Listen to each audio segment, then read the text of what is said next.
டெக்ஸை தவிர சொல்லியிருக்காரு, நீங்கள் பள்ளிகளுக்குள்ள இருந்து நீங்கள் ராக்கெட்டை லான்ச் பண்ணதால தான் நாங்கள் பள்ளியை தாக்கி இருக்கோம்.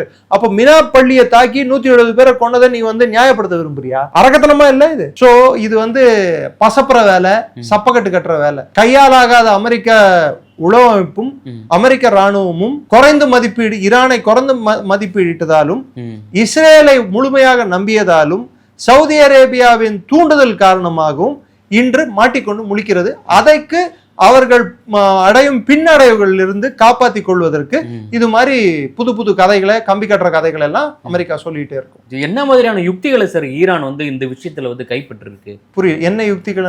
அதாவது இந்த சுரங்கங்களை இது போல தகர்க்கிறாங்களா ராணுவ தளவங்களை அவங்க ஆல்ரெடி யுக்தி இப்ப இல்லைங்க. போன வாட்டி நடந்த போர்லயே அமெரிக்கா என்ன சொல்லிச்சு, நான் யுரேனியம் அழிச்சிட்டேன்னு சொல்லி அப்பயே நான் மற்ற சேனல் கொடுக்கும்போது இன்டர்வியூல நான் சொல்லியிருக்கேன், இவங்க அழிக்க முடியாது. ஏன்னா அவங்க அண்டர் கிரவுண்ட் டனல்ஸ் எல்லாமே 1200 அடி 1000 அடி கீழே இருக்கு, பூமிக்கு அடியில இருக்கு. சோ அழிக்கிறதுக்கு வாய்ப்பே இல்லை.